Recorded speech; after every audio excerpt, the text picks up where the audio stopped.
We don't allow civilians in this room. Get out! The corporal at the Pentagon visitor desk typed the name twice, because the first result had to be a mistake. It wasn't. "Sir," she said slowly, "according to the Department of Defense, you were killed in action on February 6th, 1968. You were buried at sea." The old man in the grey windbreaker didn't blink. He set a creased photograph on the counter, and beside it a folded enlistment record gone soft as cloth from 60 years of handling. "I know what it says," he said. "I've known for 57 years. I came to tell you where I actually was." Within 4 hours, a 3-star general would walk out of a meeting at Quantico without explanation. A file sealed since 1973 would be opened, and every Marine in that corridor would be standing at attention. If you believe no one should be erased for doing their duty, type honour in the comments right now. Because what this man did during his 11 missing months will stay with you for the rest of your life. His name was Raymond Eldon Calloway, and for 57 years almost nobody on Earth was allowed to know that. He was 79 years old, and he lived alone in a 2-bedroom house on Coronet Avenue in Dayton, Ohio. The same house he and Margaret had bought in 1974 with a loan from her father, because a man who is officially dead cannot qualify for a VA mortgage. The neighbours on Coronet Avenue knew him the way you know a quiet man. He kept his grass cut, he returned tools cleaner than he borrowed them, and he showed up. When the Hendersons' basement flooded in 2009, Ray was there at 6 in the morning with a wet vac and stayed until dark. When the widow Pavlik's son died overseas in 2011, Ray sat with her on her porch 3 evenings a week for a year, mostly saying nothing, which she later said was exactly the right amount. For 31 years he had worked the counter at Brennan's Hardware on Wayne Avenue, where he could identify any fastener by touch, and where young men learning to fix their first leaking pipe found him patient in a way their own fathers sometimes weren't. He never marched on Veterans Day. He stood on the curb. When the flag passed, he took off his cap and held it over his heart, and once, only once, Margaret had seen his lips moving and asked him afterward what he'd been saying, and he had smiled and kissed her forehead and never answered. He was tall once, 6'1" in his enlistment physical, though the years had taken 1.5 inches and curved his shoulders forward like a question that had never been answered. He walked with a slight hitch on the left side, the legacy of something he never explained at the hardware store where he'd worked for 31 years, and behind his right ear ran a thin white scar that disappeared into hair gone the colour of cigarette ash. He had a habit in any room of sitting where he could see the door. Diners, church basements, the waiting room at Margaret's oncologist. He would quietly move chairs, shift his angle, apologise without explaining. People assumed it was an old man's fussiness. It was not. In his left trouser pocket every day of his life he carried a brass lighter with a deep dent in one corner and 2 letters engraved on the bottom, letters that were not his initials, and when he was thinking hard about something his thumb would find that dent and worry it the way other men worry rosary beads. Margaret had died in April. Pancreatic cancer, 4 months from diagnosis to graveside, and at the funeral home the director had gently asked how Ray wanted the headstone to read, and Ray had said, "Beloved wife of Raymond Calloway," and then he had gone home and sat in the dark kitchen until sunrise, because he knew the Department of Veterans Affairs would never let those words near her stone. As far as the United States government was concerned, Margaret Calloway had spent 53 years married to a man who had been dead since before she met him. 2 weeks after they lowered her down, Ray took the photograph off the mantel, folded his enlistment record into his breast pocket, and bought a train ticket to Washington. What he could not have known, standing on that cold platform in Dayton with a one-way ticket in his hand, was that the answer to his 57-year-old question was already waiting for him, 36 miles south of the Pentagon, in an office where a dented brass lighter just like his appeared in a framed photograph on the wall, and had for 19 years. The Pentagon visitor entrance on a Tuesday morning is a river of badges and haircuts, contractors with laminated credentials, staff officers with coffee and lanyards, tour groups in matching t-shirts being told to silence their phones. The air smells like floor polish and printer toner, and the fluorescent panels overhead hum at a pitch you stop hearing after your first week. Corporal Alyssa Reyes had been on the visitor desk for 7 months, and she had developed the particular patience of a person who explains the same 4 rules 400 times a day. She was 23, from Laredo, Texas, the first in her family to serve, and she kept a photo of her swearing in taped inside the drawer where the visitor logs lived.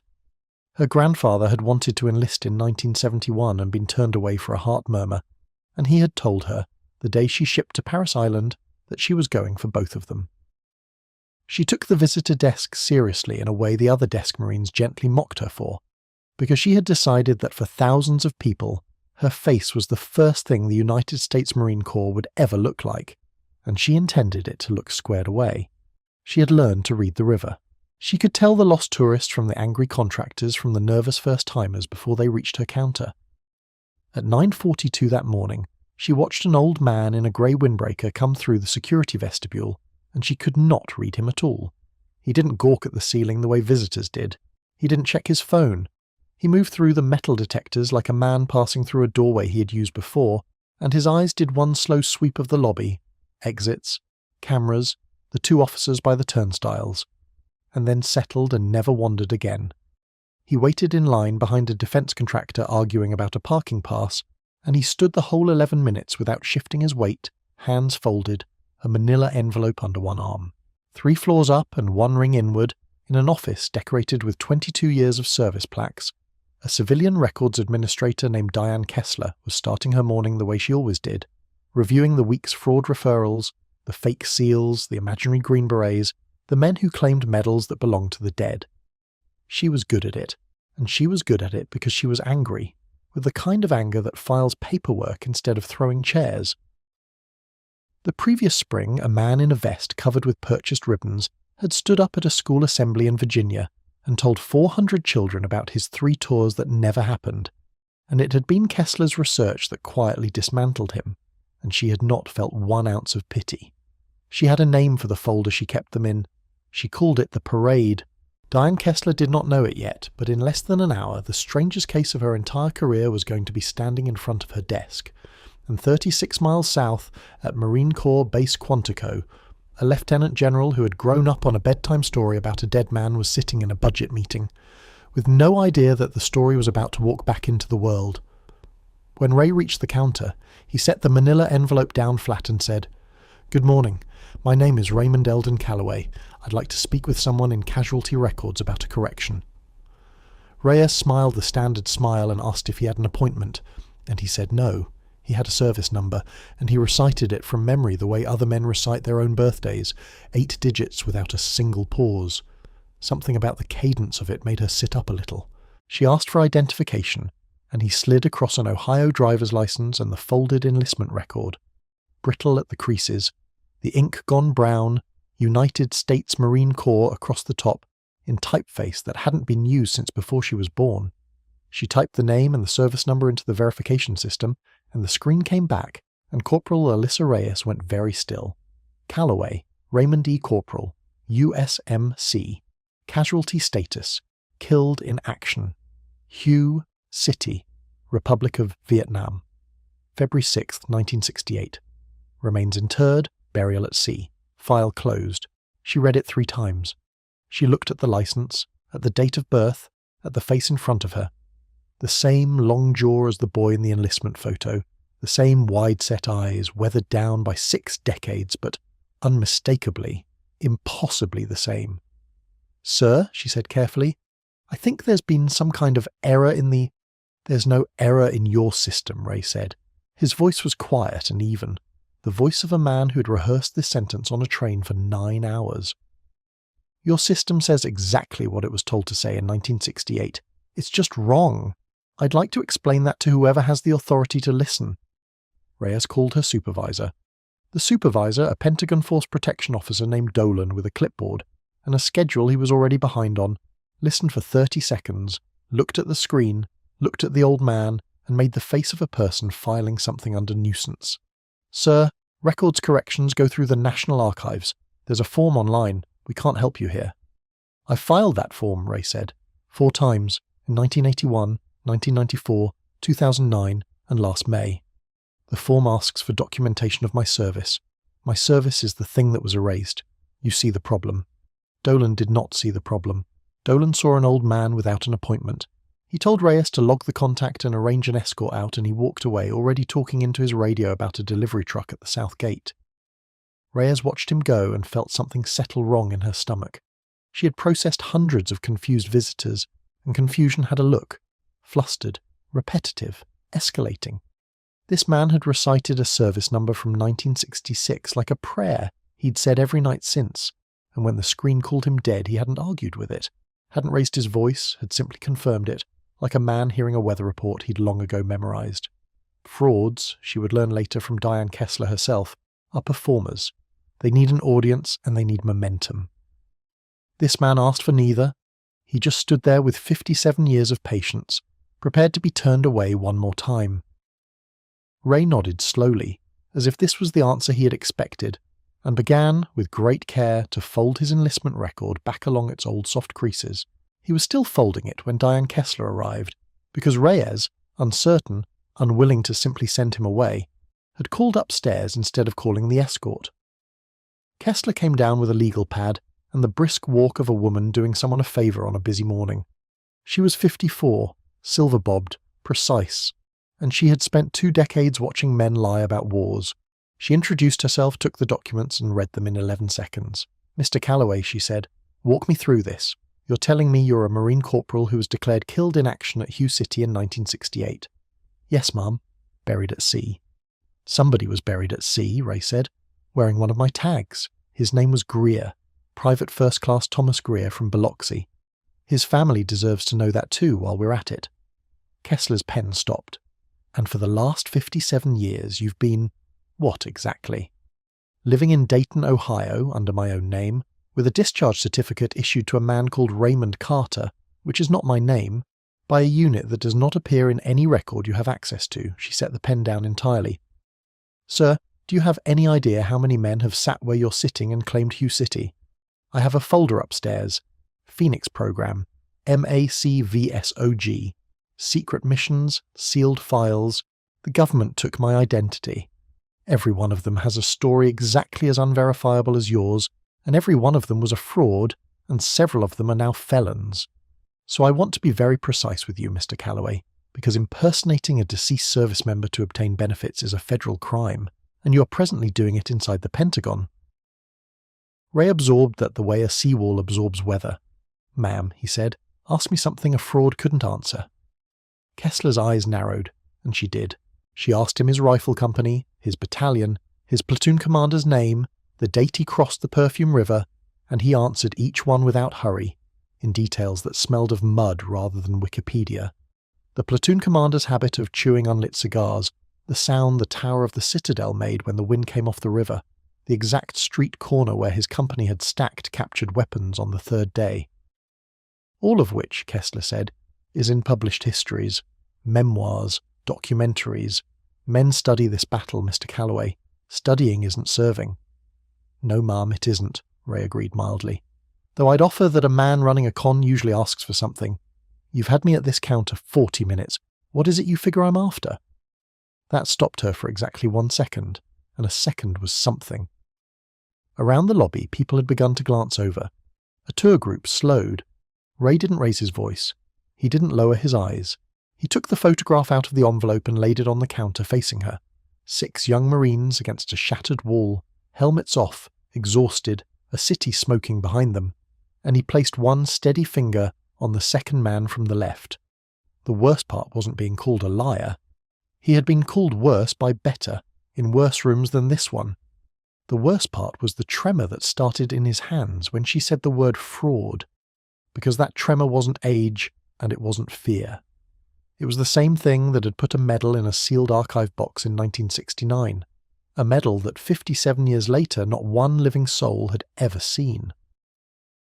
Kessler told him to wait, gathered the documents, and went back upstairs to begin a fraud referral, and Ray Calloway sat down on a bench against the lobby wall and was for a moment somewhere else entirely. February 6th, 1968, came back to him the way it always came back. Not as a story, but as weather. The wet cold of HUE in the monsoon season. The plaster dust that turned the rain grey. The smell of cordite and burned-out cooking fires.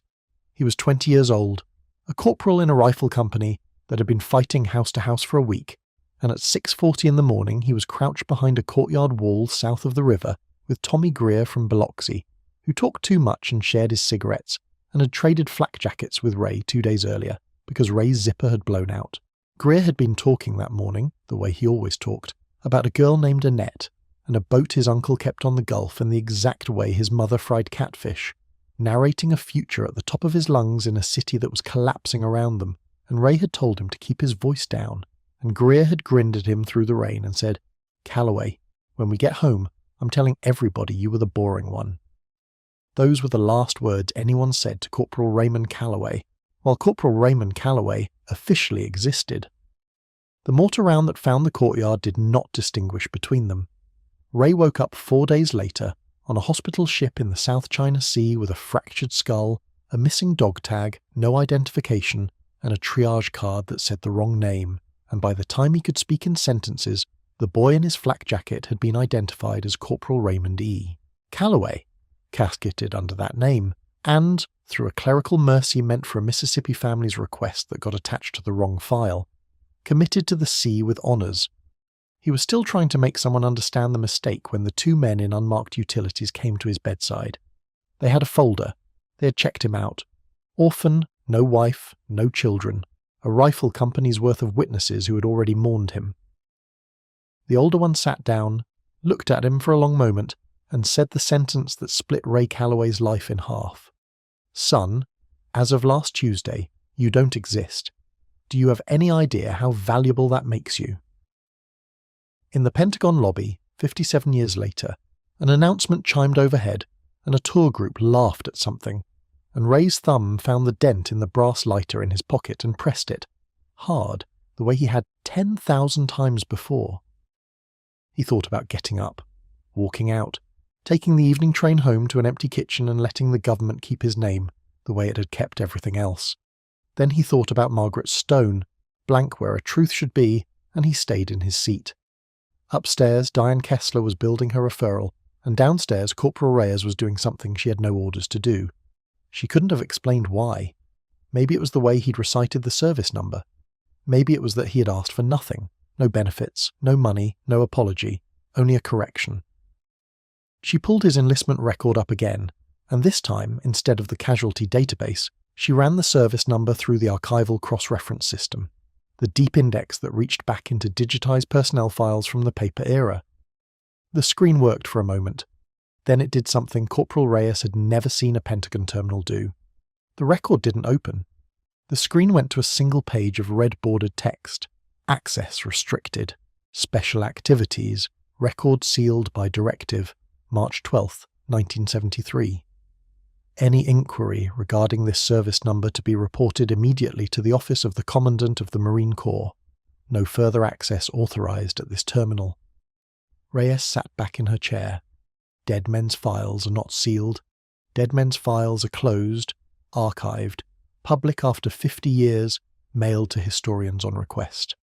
Somebody, in 1973, 5 years after this man supposedly went into the sea, had gone to the trouble of building a tripwire around his name and aiming it at the highest office in the Marine Corps. She looked across the lobby at the old man on the bench, sitting perfectly straight, thumb working at something in his pocket, and then she picked up the phone and dialed the number on the screen. Diane Kessler believed she had ended this. She was 2 floors up, typing the word imposter into a federal form at that exact moment. She had no way of knowing that the system she had served for 22 years had just, very quietly, disagreed with her. The call from the Pentagon reached the office of the Commandant at 11:12, was triaged by a major who recognized the 1973 directive format from a briefing binder, and was forwarded, per an instruction typed half a century earlier on a machine by men long dead, to the senior officer then designated as custodian of certain Southeast Asia Special Activities files. At 11:31 at Marine Corps Base Quantico, an aide slipped into a budget meeting and set a folded note in front of Lieutenant General David M. Voss. The note said, "Pentagon visitor desk reports walk-in mail, age 79, claiming to be CPL Raymond E. Calloway, KIA HUE February 6, 68. Archive flag March 12, 73 active. Instructions?" General Voss read the note once. The colonel briefing the room watched the general's face change in a way none of them had ever seen. Not anger, not alarm, but something older and stranger, like a man hearing his own name called in an empty house.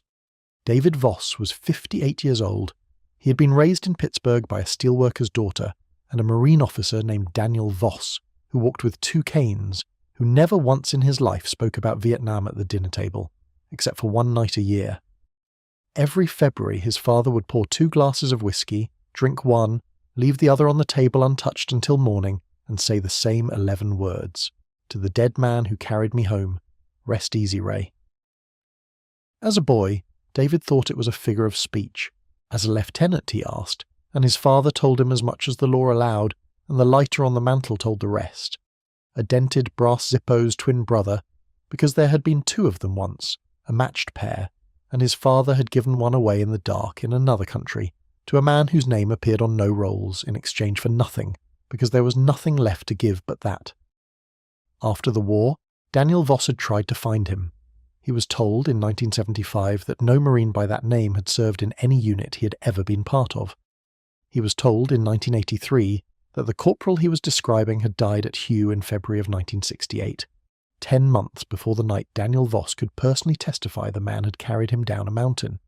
He was told in 1996 and 2004 and 2011 in increasingly polite letters that the records did not support his account, and each time the letters came he would read them once, fold them into a shoebox and pour 2 glasses that February just the same. Toward the end, in the hospice, with his son holding his hand, his last coherent sentence had not been about his wife or his career or his grandchildren. It had been, "Davy, you find out where Ray went. A man shouldn't be lost twice." Daniel Voss died in 2019 still owed an answer, and his son had spent 6 years assuming the answer was a grave somewhere. His son stood up in the middle of the budget meeting, said, "Continue without me," took his cover from the table, and walked out of the building. He did not call for a driver. The duty sergeant at the gate would testify with some awe that the general's sedan hit the highway like it had been launched. In the Pentagon lobby, the situation was curdling. Kessler had come back down with a printed incident referral and Officer Dolan, and her voice had acquired the flat finality of bureaucracy reaching its conclusion. "Mr. Calloway, here is what's going to happen.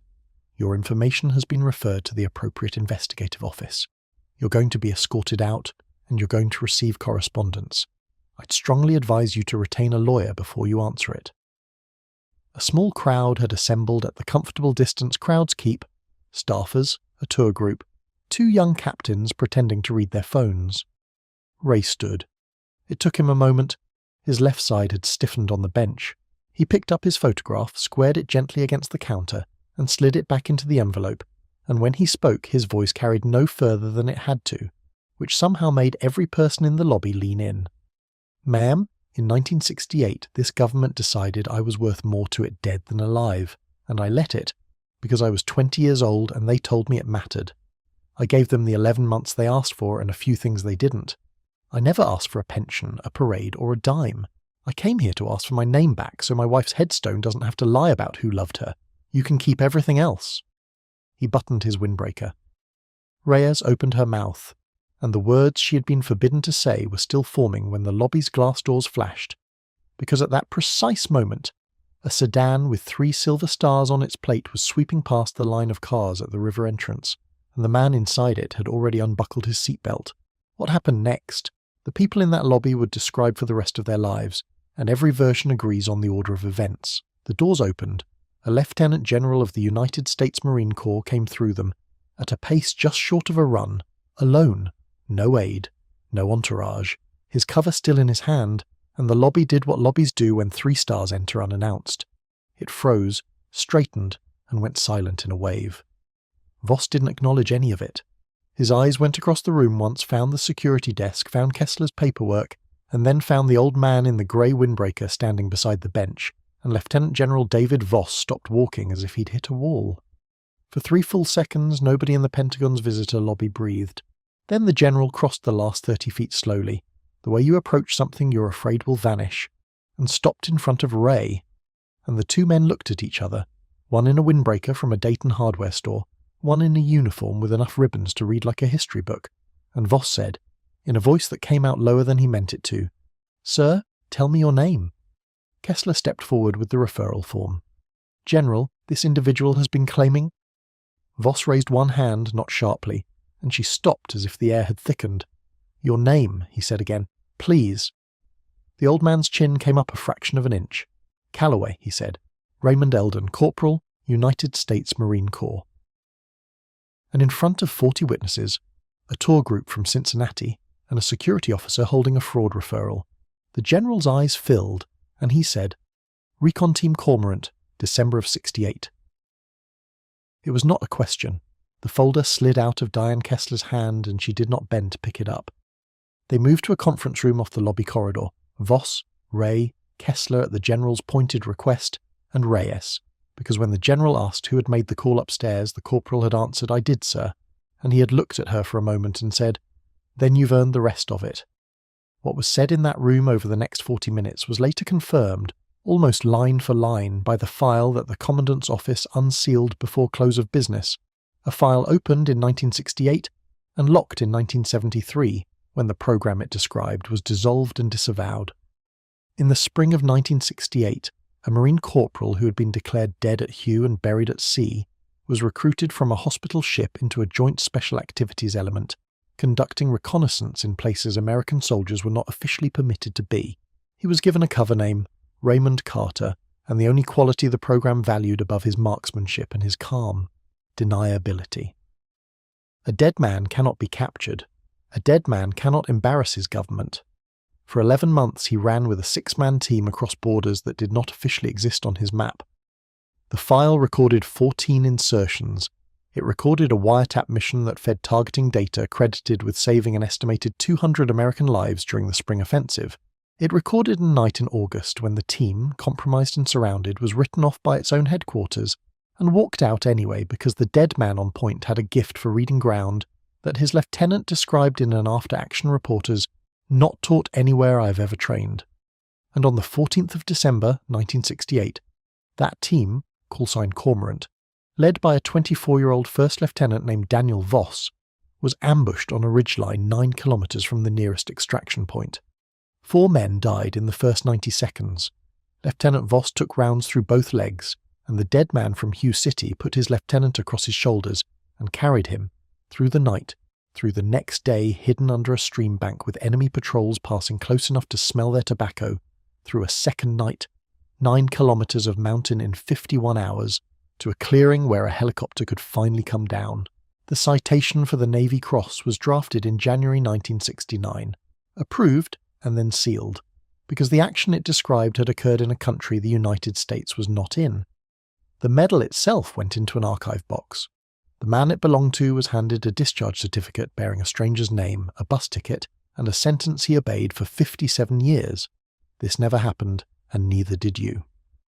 The file even recorded the discharge itself, January 21st, 1969, a windowless office at a naval facility in California. A captain Ray had never met sliding papers across a desk and saying, not unkindly, that the country thanked him in the only currency available, which was silence. Ray had asked one question that day. He had asked whether Lieutenant Voss made it. The captain had checked a folder and said yes. The lieutenant was at Bethesda and would walk again, and Ray had nodded, signed a dead stranger's name, and gone out into the California sunshine to begin half a century of being nobody. The general told most of this with his voice level. He lost the level only once, and what broke it wasn't anything in the file. It was the small brass thing the old man had quietly taken from his pocket and placed on the conference table between them, dent upward, and what was engraved on the bottom of it, DV. The lighter sat on the polished table, and Lieutenant General David Voss, who had briefed presidents without his hand shaking, reached for it the way a man reaches into the past. "My father gave you this," he said. "On the second night," Ray said, "under the stream bank. He was going into shock, kept trying to give me his sidearm, his watch, wanted me to leave him and take something to prove I'd tried. I wouldn't take the pistol." His thumb, out of 57 years of habit, moved toward the dent and then stopped, because it wasn't his to worry anymore. So he gave me the lighter and made me promise to light a cigarette on the beach at San Diego with it. I told him to shut up and save his breath, sir, begging your pardon, because he was going to be lighting his own cigarettes till he was 90. Ray paused. "I missed by 4 years. I'm sorry for that." The general turned the lighter over twice, and then he stood, came around the table, and to the visible astonishment of Diane Kessler, came to attention in front of a 79-year-old man in a grey windbreaker, and rendered a salute with tears moving openly down his face. "Corporal Calloway," he said, "on behalf of the Secretary of the Navy, the Commandant of the Marine Corps, and First Lieutenant Daniel Voss, who wrote to this building every year of his life trying to find you. Welcome home." Ray got to his feet slowly, his left side fighting him, and returned the salute, and through the conference room's glass wall the corridor outside had silently filled. Staffers, officers, the duty section, Reyes at rigid attention with her jaw trembling. And as the two men held that salute, every Marine in the corridor came to attention with them. A whole hallway of the Pentagon standing for a man its own database insisted was not there. Diane Kessler stood too. The fraud referral was still on the lobby floor where she'd dropped it, and she would never pick it up. The aftermath came in waves, the way it does. The general was pulled away by the machinery his arrival had set in motion. Calls to the commandant's office, to the Board for Correction of Naval Records, to a Navy archive facility in Maryland where a sealed box from 1969 was about to be located on a shelf. In the quiet that followed, Diane Kessler approached the bench where Ray had returned to sit, and she stood in front of him with her hands folded like a schoolgirl outside a principal's office.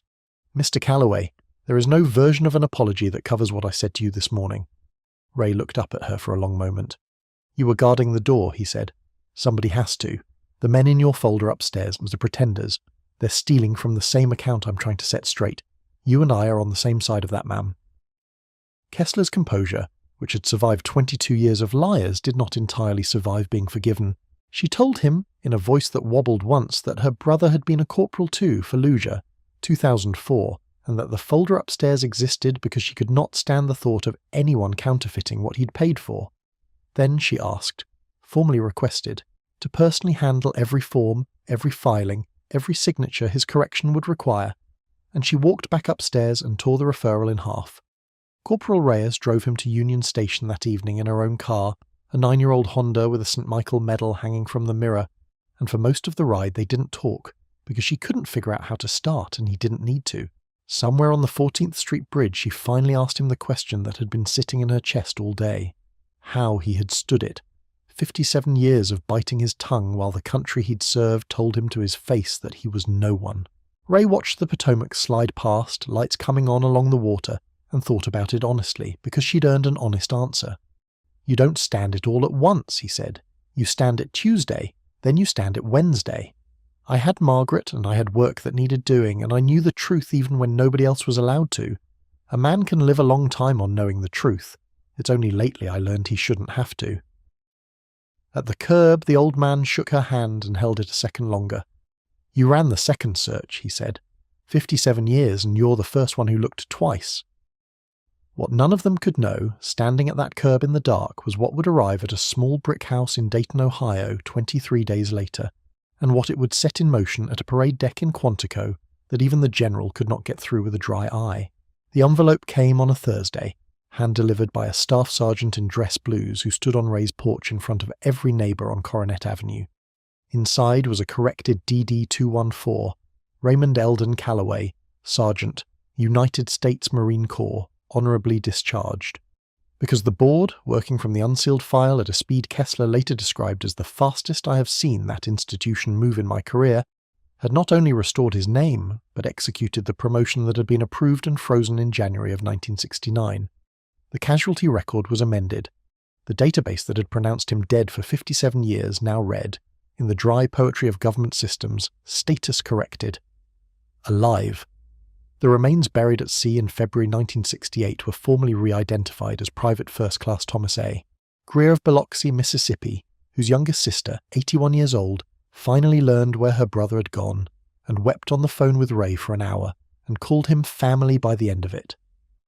3 weeks later, on a cold, bright morning at Quantico, in front of a formation that included Corporal Alyssa Reyes, who had requested and received orders to the Casualty Resolution Directorate, having discovered the work she wanted to do for the rest of her career, the Secretary of the Navy took a 57-year-old Navy Cross out of a 57-year-old box and pinned it to the chest of Sergeant Raymond Eldon Calloway. He wore a suit Margaret had bought him for their 40th anniversary, and when the citation was read aloud, every classified line of it, declassified at last, the ridge line, the 51 hours, the 9 kilometres, the only sound on that parade deck besides the reader's voice was the flags working in the wind. Lieutenant General Voss spoke briefly. He told the story of 2 lighters. He said his father had set a glass on the table every February for 50 years, and then he raised his own glass and gave the toast complete at last. To the dead man who carried my father home. Rest easy, Ray. You're on the rolls. In the back row, in a civilian coat, Diane Kessler stood with the families, and she was the first one on her feet. Ray went home to Dayton when it was over. He gave the back pay, 57 years of it, a number with commas he refused to read aloud, to the Casualty Resolution Office's Family Travel Fund, and to a scholarship in Tommy Greer's name in Biloxi, because, as he told the lawyer, I didn't do it for wages. And on a grey afternoon in late October, he walked out to Calvary Cemetery with his collar up against the wind and stood in front of Margaret's stone, where the engraver had finally been allowed to finish the sentence. Margaret Ann Calloway, beloved wife of SGT Raymond E. Calloway, USMC. He stood there a long time, an old man in a grey windbreaker, and his thumb went to his left pocket out of 57 years of habit, and found it empty, because the lighter sits in a glass case in a general's office now, beside its twin and a photograph from 1968. And for the first time in his adult life, the empty pocket felt right. Before he left, he did something the groundskeeper watched from a respectful distance and never forgot. The old man came to attention in front of the stone, held a salute for a long 10 seconds, and then said something to it, quietly, the way he had once said something to a passing flag from a curb on Wayne Avenue. And this time, there was no one left he had to hide it from. Here's what this story asks of us. A name is the smallest thing a country can give the people who serve it, and the most sacred. Look twice at the quiet ones. The man behind you in line, the one who sits facing the door, may be carrying a history that would put a building at attention. If this story moved you, subscribe to the channel. Every week we bring you true-to-life stories of honour, sacrifice and respect restored. And type honour in the comments for Sergeant Raymond Calloway and for every name still waiting to come home. We'll see you in the next one.